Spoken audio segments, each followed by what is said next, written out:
Right, yes, still on my little Osmo Pocket. Got a Wi-Fi adapter for it now. And now I can see what I'm doing on my little phone monitor down here. Okay, so hello guys and gals, and today I'm going to talk to you about something I get asked about all the time and people get quite astonished about. How big is my camera's native image? And of course this is all to do with printing, and a lot of people make an absolute meal out of explaining printing to people, and a lot of you guys out there are led to believe that printing is some sort of juju and black magic, and it isn't. It is really super simple.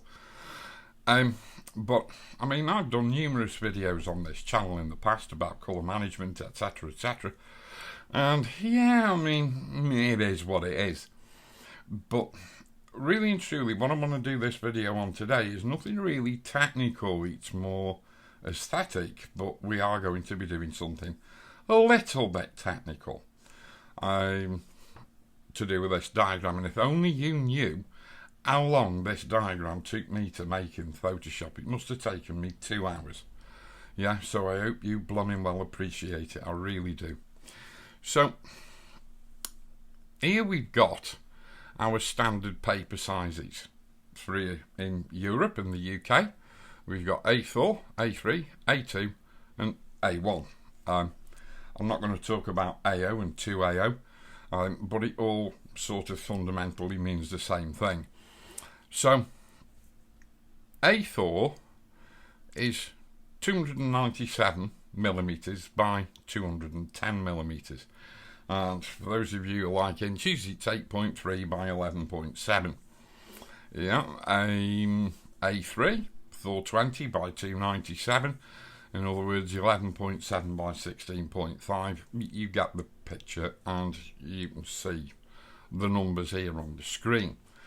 So what happens is a lot of people that I come across can't sort of get their head around how big their camera image is, because they only see it in pixels, and they want to know how that relates to paper sizes.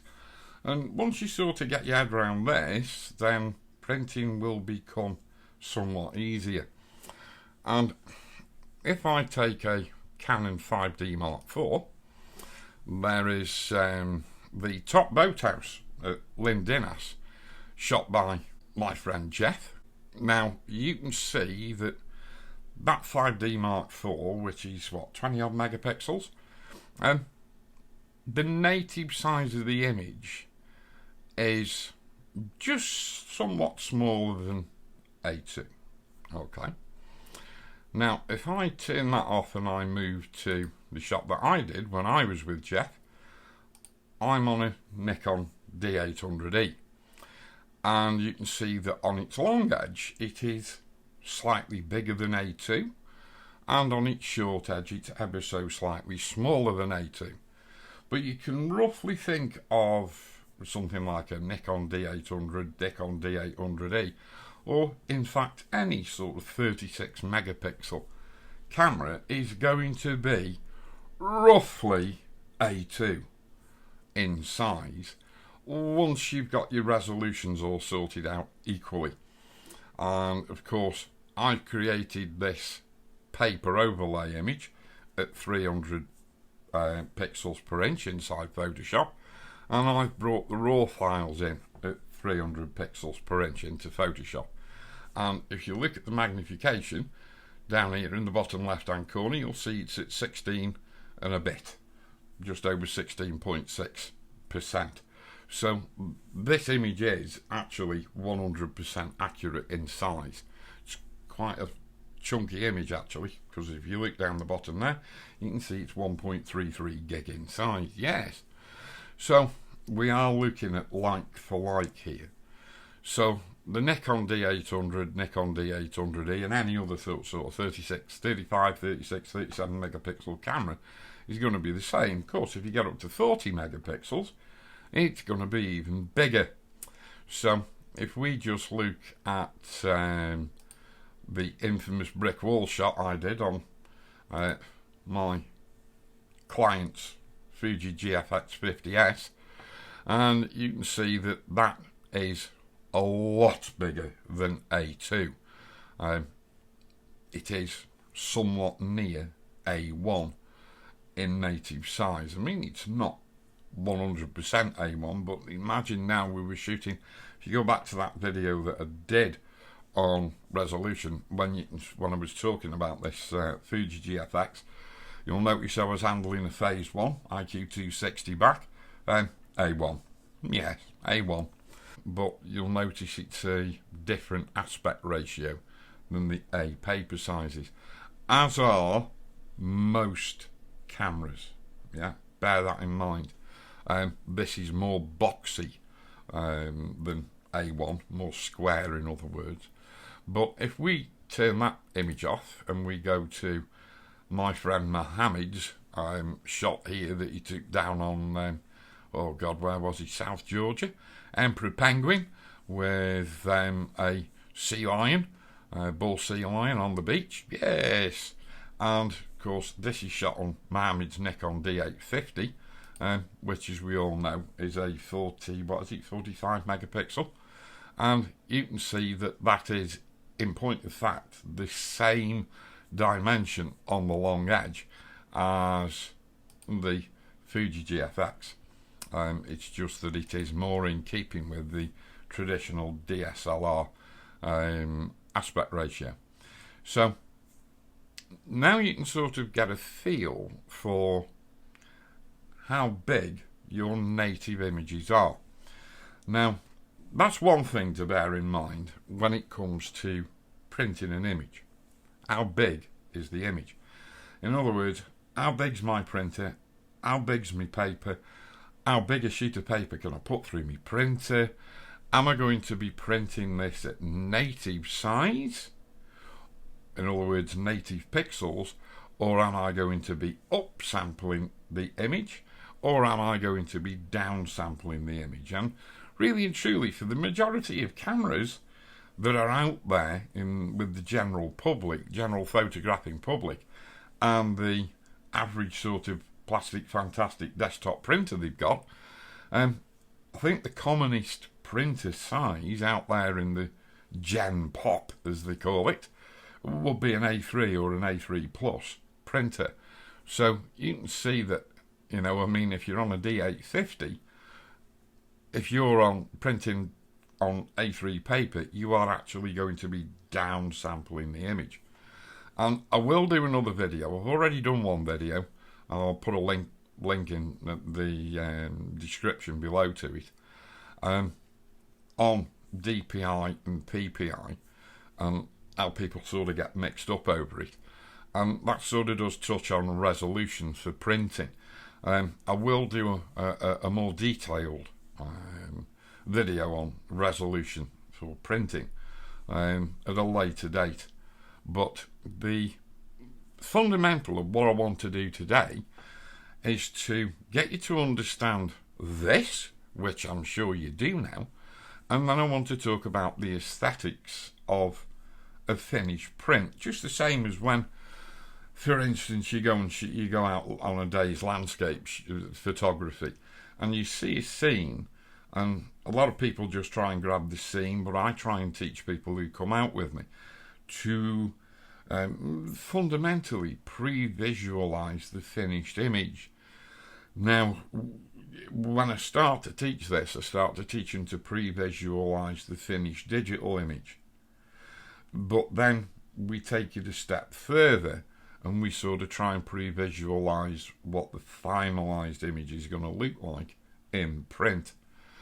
And, you know, the thing is that the framing and the matting of the print really does contribute to the overall artistic aesthetic of the finished print. I know one of my patrons, Frank, I'm pretty certain Frank's going to start getting really excited about this now, because he's been after me doing this for over a year. So anyway, let's get on. I'm going to head off over onto the interwebs, and I'll open up the browser, and I'd recommend everybody open themselves a free account at sort of this place, Fine Art America. You never know, you might earn a buck or two out of it as well. But they have very good pre-visualizations and a highly controllable interface for changing frames and changing mats. And for those of you who don't know what a mat is, this white area here is the mat. And images, for the most part, when you frame them, they need to be matted. And I'll show you for why. If I go to the matte section and come on, and I turn the matte off, yeah, now it's blatantly obvious that we need to change the at least colour of the frame. So maybe we'll go for a sort of whitish grey frame, and maybe we'll go for a more lightweight frame if we can find one. Let's go to white, and let's just scroll down, and this is quite a nice white frame. But you can see, because the actual size of the print is only 6.625 by 10, in other words 6 by 10 or 6.5 by 10, the size of the frame is overpowering. So let's go for a 3-foot print of this. Forgot what it is. Links. Jesus. Come on, Andy, wake up. Yeah, where was I? Oh yes, we're going for this 3-foot print of this Lynx. Yeah, bloody expensive that, isn't it? 354 quid. Now then, the only thing is that the frame looks alright in proportion, but I mean, if you go over here and view it, and this is quite important, this is, it gives you the ability to visualise the hung image in a room environment. And you've got to look at it. Does it look too heavy? Does it look right? Does it look wrong? Does it look overpowering? Because images shouldn't look overpowering in a room environment. They shouldn't. They should complement the room environment. Unless they're hung in a gallery, of course. So, if I just close that down and I come to put the mat back in it, yeah, now we go and have a look at it. Now you can see that for me and for most people, that looks a little bit less domineering, a little less heavy hanging on the wall, and it's simply because we've included a mat. Now, here's the thing that comes as a bit of a shock to people. You've got to look at the total surface area of that mat in contrast to the total surface area of the printed image. And you'd be surprised that mat only looks small, but it is quite a lot of surface area. Now, let's change the mat from a 2-inch to a 3-inch. Now, see the size of the mat's got bigger in relation to the printed image. And if we now go and have a look at it, that looks a little bit different. It looks a little bit better. And overall, I mean, the frame, the mat, and the image are more in balance. And don't forget, it is really super important that you take notice of how the mat, the frame, and the image work together, because the most dominant thing is the image. But the frame, you want a frame that is complementary to the image and to the environment that you're going to hang it in. But the mat can somehow make the frame look more domineering or less domineering. It's a buffer between the image and the frame, and it is a lot more important than people take or give it credit for. So hopefully this sort of gives you an impression of the importance of a matte and why you need it. Now let's just stop looking at this 500px, not 500px, Fine Art America site, because I'm getting fed up of looking at my link shot here. And I'm just going to flip over to the frame company and the Allington range of pre-assembled frames. And we've got a nice black frame here, bog standard, nothing great. Now the frame size is A2. Now the funny thing is, when you select a mount, that's another word for a matte, we can select a colour, so we could have white. So let's stick with white. And then if you go for the mount size, you can either have a custom size, or if you'll notice, you've got this one, A3. Yeah. Now what that means is that the hole in the middle of the mat that your print paper goes behind is A3. And this is the thing that surprises a lot of people when they come to me for a one-on-one printing session. We're on an A2 frame. That doesn't mean that the frame is sized A2. It means that the rebated area in the frame is A2. So a sheet of A2 paper will sit inside the back of that frame and it won't move around. Okay? The typical mat for that frame, if you look at the proportions of the frame and the frame dimensions and the mat dimensions, they sit very nicely together. But those proportions lead the hole in the middle of the mat to be a whole paper size smaller. Now then, if we were going to buy this frame and put an A3 print behind it, if we printed it on A3 paper, then the paper would fall through the mat.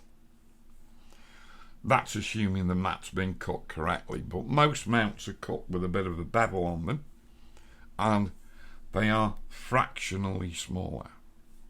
But if you imagine that you printed on an A3 sheet of paper, you've got to tack that to the back of that mat with acid-free tape, and it's just a pain in the arse trying to get it all lined up. And a lot of people get tempted when they see the price of acid-free tape. They think, oh, well, I'll use masking tape instead. Bad idea, because masking tape isn't acid-free. So over time, it will react with the paper. And also, if you try and take it off, it pulls the surface off the back of the paper. So you just end up damaging the print. So what we're fundamentally talking about here may seem an expensive waste of paper to you by taking a sheet of A2 paper and printing an image out A3 and leaving this border all the way around it. But if the mat is cut correctly and the frame is manufactured correctly, all you've got to do is just pop the print in the back of the frame behind the mat and then put the backing board in and hang it on the wall. That's all you've got to do. And it makes it really, really simple.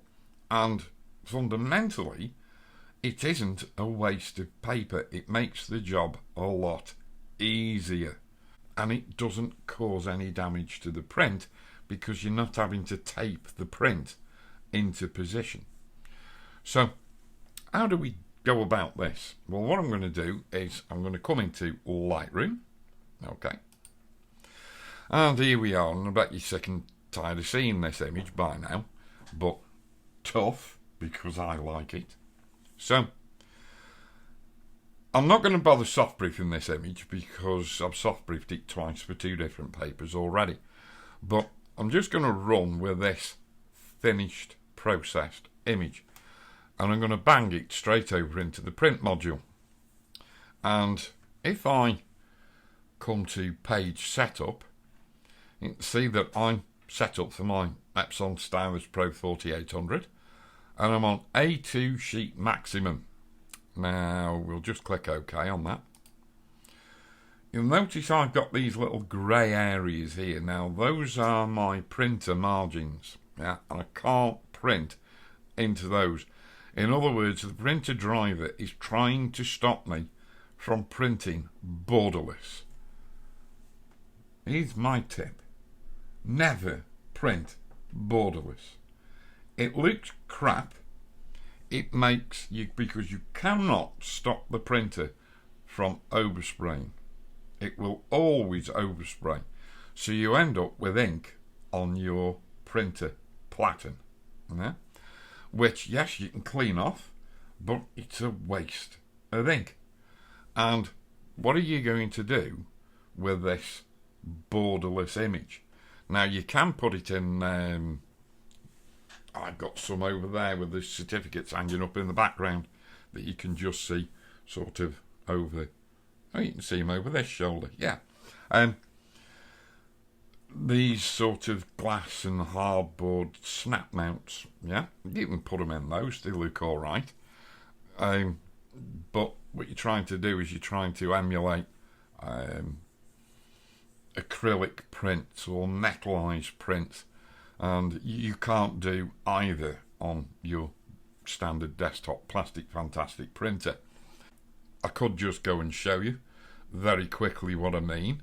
If I come back over to Fine Art America, and if I go to another one of my images, let's just pick this one. This one looks really impressive as a metallized print. If I go to wall art and we go to metal, and I choose an 84 by 19, and then I go and just, oh, what? Of course that is actually printed onto a big heavy sheet of metal. And if we come to the 3D view, I know I'm sort of sidetracking myself here, but if we turn it round, you can sort of see you have that wooden battening on the back, and then you have your hangers sort of situated rather like that. And metallized prints are absolutely fabulous, but they're also quite expensive. Sometimes acrylics are more expensive, but acrylics look just as good as metal for impact. They look stunning. But anyway, I'm sort of sidetracking. Let's get back into Lightroom. So we've got this image set up to print on A2 paper. So let's assume we've bought that frame from the frame company. So this sheet of paper, including the safety margins for the printer, they form the A2 sheet of paper. So this sheet of paper will drop straight into the back of that frame without any messing. Now, if we go and look at A4, what am I talking about? A4, A2, if I turn that image off. So A2 is 594 by 420. Okay. A3 is 420 by 297. So what we want is we want to print our image 420 by 297 smack bang in the middle of that A2 sheet of paper. So that is 11.7 by 16.5 inches. So we come back into Lightroom. You can see I'm working in inches here, but of course if you want to work in centimetres or millimetres, you can do just by right clicking on the ruler tab up there, but I'm just going to stick with inches. And I forgot what it is again. I'm a pain in the backside, this. 16.5 by 11.7. 16.5 by 11.7. 16.5. 16.5 by 11.7. Enter. So now I've entered a cell size of A3, 16.5 by 11.7 inches. Alrighty. My margins are all set to a minimum. They're all set the same. And that's fundamentally because when we go to page setup, when we go to page setup, we're on A2. This is sort of for the bigger Epson printers. A2 sheet maximum. Because if you go to A2 standard sheet, I get bigger non-printable borders. So we just leave it there where it is. A2 sheet maximum, and we're away. I'll click cancel on that. So we're in this A3 print format on this A2 sheet of paper. And as you can see, I mean, the margins round the actual cell, which is this black outline here. So if I turn the image cell off and on, now you can see the actual cell size itself. Now remember, I did say that the format of most modern DSLR cameras and mirrorless cameras, do not match a paper size. So if I take this image back into the develop module, and I'll just go to crop, and I have a preset in here, which is an aspect ratio of 5.94 by 4.2. That is a paper ratio. So if I just hit that, and you can see it's cropped the image top and bottom.